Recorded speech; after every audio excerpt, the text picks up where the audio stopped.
Well, I should have probably recorded this yesterday. I thought maybe if I kind of piddled with it a little bit today, I would enjoy it more. That is not the case. It is not going to be a surprise to most of you that the new What If, in my opinion, is just crap, like most of them have been. Just unadulterated crap because it doesn't have anything to do with anything. Nothing them, I mean, like one or two episodes are okay. I gave my general thought on, I did a catch up video on that. Episode 7 is called What If Thor Was an Only Child? But what it should be called is What If Thor Was a Frat Boy? Because it's such garbage. I barely know kind of what to say. It's just crap. So it starts out with the events of Thor, where Jane Foster is monitoring the arrival of a supernatural alien of some kind. She doesn't know quite what she's getting herself in for, but because Thor is an only child, he shows up. He's, of course, Thor is now not just like the hottie they try to play him up as. He's now the party prince, and they're going to bring party to Earth.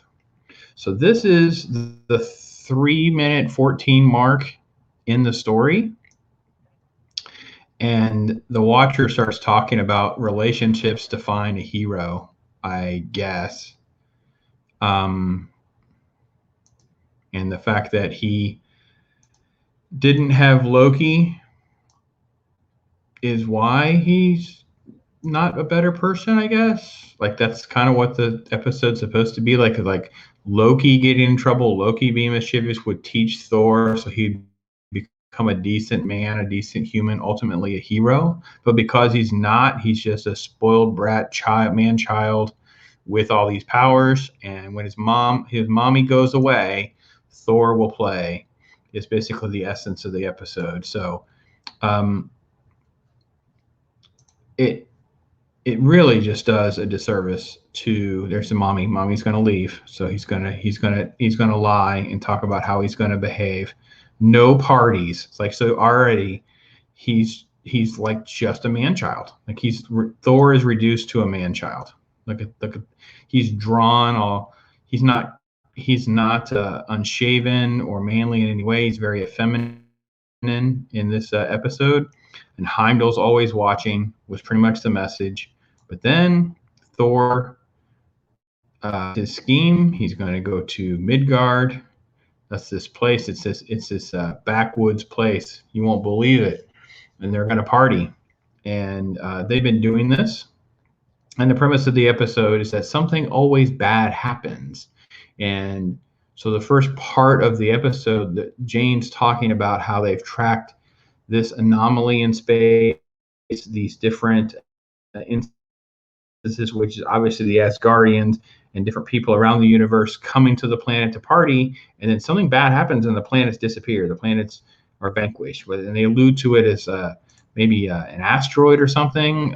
They kind of dance around getting to that, and spoiler alert, they never get to that. Like we just don't do it. So I'm not quite sure I understand. So when you're creating a show like this, I wonder like what was in their room of like, I know an idea. Let's figure out how we could degrade Thor and make him just completely an infantile frat boy and surround him around people. It's all the drinking and the partying. There's a couple of comments about that in the Thor movies that they're gonna do that. So of course they go to Vegas, and you can see the different cameos begin where we get all these different characters from other shows, other films, those kinds of things pop up. See, they zap in, and you're seeing scrolls. See, look, here you go. Here's the Carl Urban character from Ragnarok. So, and it's like, huzzah, right? Huzzah. Let's see. Yeah, this is the shot. Let me see if I can get back to it. There we go.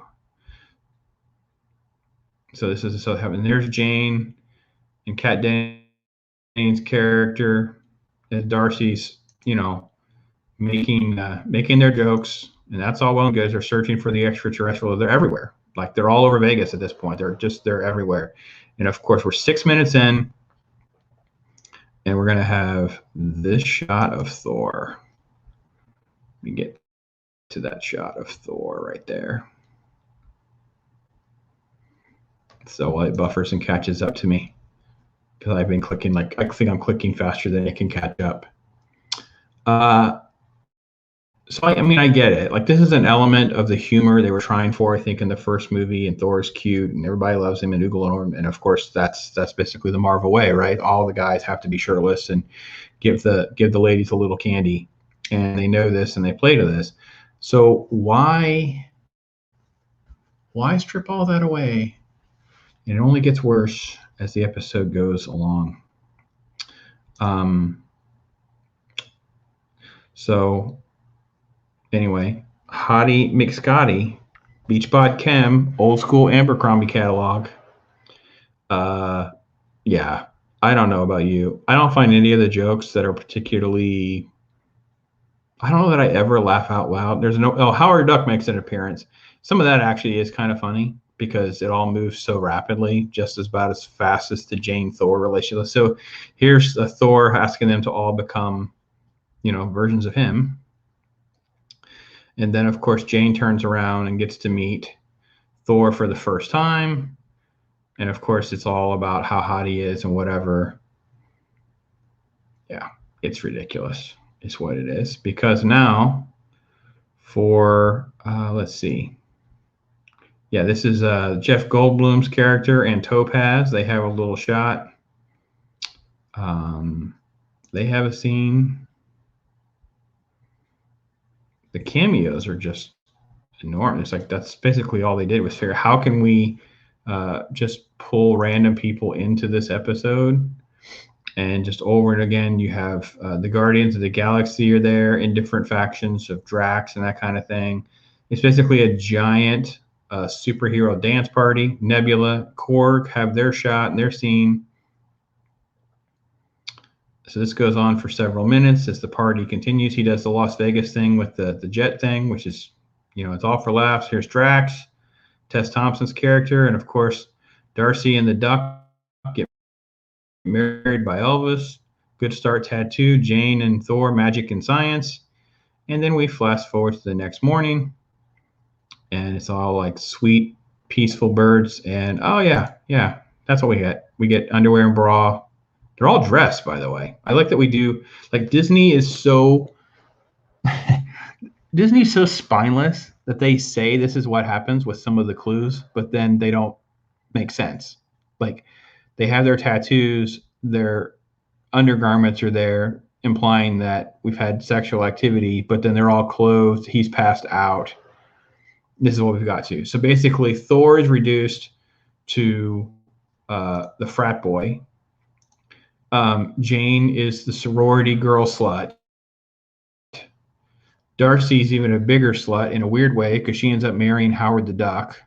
And almost all of the MCU are nothing more than a bunch of knuckleheads who don't mind going to planets and partying and behaving like, the Romans. Why is there a desire to sort of like destroy your universe, go through all this trouble to just destroy your universe? But anyway, Maria Hill shows up, S.H.I.E.L.D. shows up, it's got to ruin the day because, they're here, it's all so bad, it's our planet.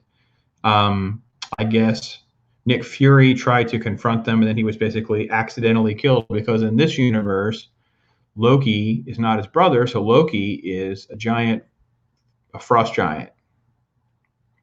They get along and they joke and they cut up, but I'm not quite sure why he grows to be a giant frost giant in this universe when he never becomes a frost giant. Like, we just kind of make up rules in Marvel now. Like, we ignore the fact that there's been 20 films that set all of the rules and how the games and all the structure is going to work. That we just make things up for our new products and our new TV shows, things that don't make any sense whatsoever. So this is Loki showing up. Let me show you the picture. Let me put this right back. There's Loki. Loki showing up. Effeminate, giant, blue, Frost Loki. That's what we get.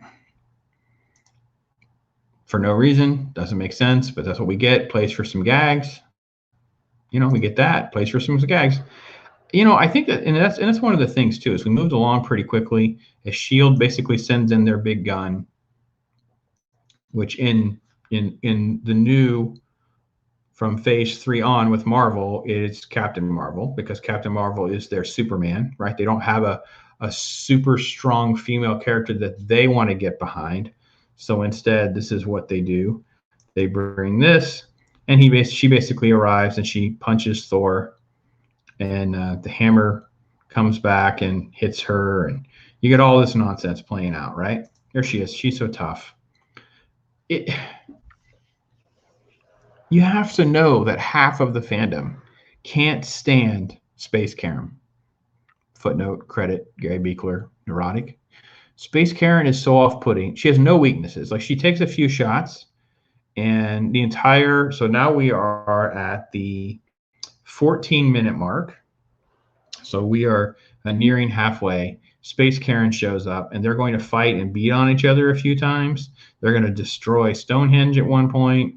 They're going to have all these theories, and then basically they're going to regroup and discuss why Captain Marvel wasn't able to take care of her. And of course, this is the shot of Darcy going, "Do you need an intern? I heard you had a cat. I can be your cat wrangler." Like, what about Captain Marvel is remotely appealing? She's in her movie, before she even understands the rules of the planet that she's on, because she doesn't know she's on Earth in the 90s, she just beats some guy up and steals his clothes and his motorbike. She is never shown to really have any weaknesses and makes no story arc whatsoever. She leaves in these abrupt moments throughout the MCU and then just shows back up, destroys everything in like 5 minutes. So we wouldn't even have had a Battle of New York if we had her there. We wouldn't even have had to deal with this Ultron stuff if she. So it's like they undercut themselves so much. They're relying on this terribly written character, and they're doing it again. They're saying, "Well, she's tougher than Thor. Thor, the frat boy, right?" All right, and then of course, in case you haven't forgotten how much they love each other, they just have to have a phone call and talk each other on the phone. And you're like, okay, you've known each other for like 12 hours. Darcy married the duck. This is the nonsense that's going on. Anyway, we move past their lovesick nonsense, and you get more Loki, you get the Howard the Duck stuff. And basically, the long story short is Jane ends up ratting Thor out to Frigga, his mom, and his mom's going to come back to Earth. So she basically tattled and called his mom on him. So, yeah, this is the kind of stuff. This is Surtur from Ragnarok. Did I say that right? I think it's Surtur. Did I say that right? I was not a huge fan of those comic books, just so we're clear. I don't want that to be held against me. It was a fine sequence in Ragnarok for its little Yeah, Surtur. Yeah. Yeah. So he's like limboing under power lines. He's, quote, making out like he's flirting with the Statue of Liberty and melts her arm off. That kind of stuff starts happening. This is the kind of nonsense. They destroy everything. They destroy monuments. They destroy all these different things. And they have this scheme basically where they're going to basically have them fight, and then they're going to nuke everybody. They're going to nuke Captain Marvel and Thor. But they call mom. Jane calls his mommy. So mommy's coming. Mommy's coming. And they play up some more gags. Literally, we have 24 minutes, and there's really no conflict or story. It's frat boy Thor who's acting up, and mommy's coming, so they have to put Earth back together again. But no one wants to listen to him, right? So here's what happens. Let me get to that. There's just they write next to no story in this, and what they do instead is just give you a whole bunch of cameos and I spies and a character off to the side. They're like, that's interesting, I don't know if I knew who that is. And then you go to some website who tries to explain to you that that's a X-Men character. Oh my gosh, the X-Men are coming. And then you see, oh, this ending is explained. It's like you see all of this crap and you're like, how about we actually had a pretty decent story instead of this. Thor is a frat boy. Jane is a sorority girl slut. Darcy marries a duck. And Thor's mom is calling all of the shots. Oh, by the way, so let's get back to the story. Oh, yeah. Hey, it was a nice one. I almost fell for it. Ha, ha, ha. Mom's coming. I'm not staying to clean it up. I'm not doing that. I'm Loki. I'm out of here because I'm a giant blue seal. My mother is coming. Here's mom. It takes forever to have this all transpire, by the way. So basically, Thor has to get, yeah, this is how they draw him. Look at this art. First off, I don't know, and maybe I'm being overcritical. The He-Man art was so much better.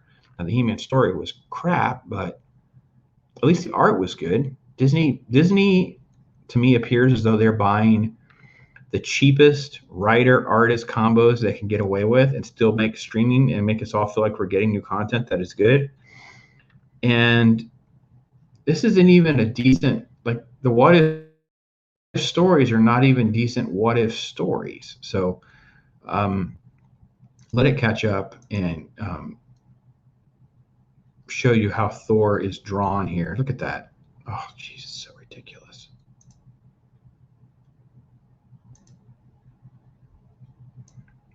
Yeah, I don't understand the appeal.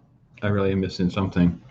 So frat Thor, slutty Jane. I thought we were like into this feminist Me Too Times Up stuff, but we put Jane and Darcy right out there as that was pretty terrible as I think about it. That's pretty terrible. I don't want to wait for this to buffer. All right, so anyway, long story short, he has to kind of go a little bit dark Thor and kind of threaten everybody and scare everybody a little bit before Mama shows up. They have this fake sequence where Captain Marvel's even there and they're trying to pretend that Thor's been all good and whatever. And he calls for his hammer though. When he calls for his hammer, it's like covered in like the glitter and underwear and beads and all the party nonsense. So the big hoopla, of course, is it's all well and good, and the watcher makes his what if conclusion, and it's sort of like, oh yeah, everything's all good. They live happily ever after. It's all so sweet. They were able to fool mom, blah blah blah, and you're like, what? Oh yeah. By the way, we don't do that because in what if we have to have an ending that reminds you that these universes are bad universes. They don't end up well. Now, the Peggy Carter one, the Captain Carter one, not so much, but the other ones we do. We have to let all of the normies write their articles and get clicks. So we literally have like websites like Men's Health writing about the end of What If as though they are experts on the Marvel universe or understand any frame of reference. But they can understand the callbacks because the callbacks are that lame for the audience. So because there's no real sequence of events here that fits the Marvel universe as we end, and I love this. This is their headline. What villain that shocked Thor and Watcher at the end? Spoiler alert. Like, oh, please. It's not a new villain. It's basically just Vision Ultron Vision. Because for some reason, Frat Thor, in his universe, things progressed through the Avengers and brought Iron and Banner and the Infinity Stones and stuff in an alignment that would have allowed for some of the events of Age of Ultron to take place and create Vision, and therefore Vision never becomes good, and he's like the Uber Ultron in this universe, basically. So that's the gist of what I guess they're going for. It was like, it's one of these things where it's like 10 seconds of your time supposed to send you down the rabbit's hole. And I think the I think sometimes this stuff was added on at the very end after the fact, like, well, I'll do this, and the fans will all think this, and they're just so clever. And that we show them this, right? We show them Ultron Vision, and it's like, oh, he'll be coming. So now there's a season 2. Write something contrived, and everyone goes, see, I told you, I called it. And you're like, do you really think that when this was originally written, and these people went to Disney and they had their 8, 9 episodes, whatever the season is at this point, I don't even know.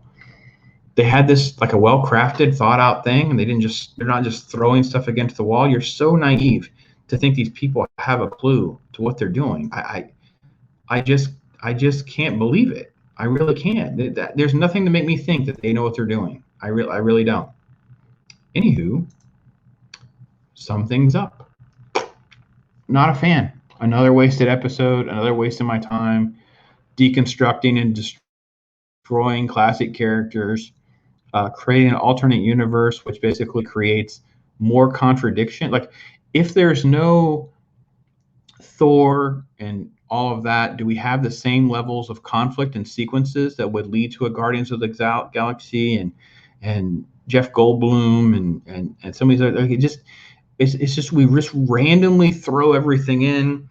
It's like the Marvel universe is like a giant stew. It's like a gumbo of like, we'll put a little dash of this in there, throw Korg in there. I know the Skrulls would be in there. And, oh yeah, that makes sense. And then, oh yeah, Captain Marvel will show up. What? I feel like they just wanted to make the episode so they could prove Captain Marvel was at least as strong as Thor, if not stronger. That's basically it. There was no other purpose to this episode other than just deconstruction and making that one point for audiences, planting that one seed. She's at least as strong as Thor. That's it. Let's move on. All I got, man. That's all I got.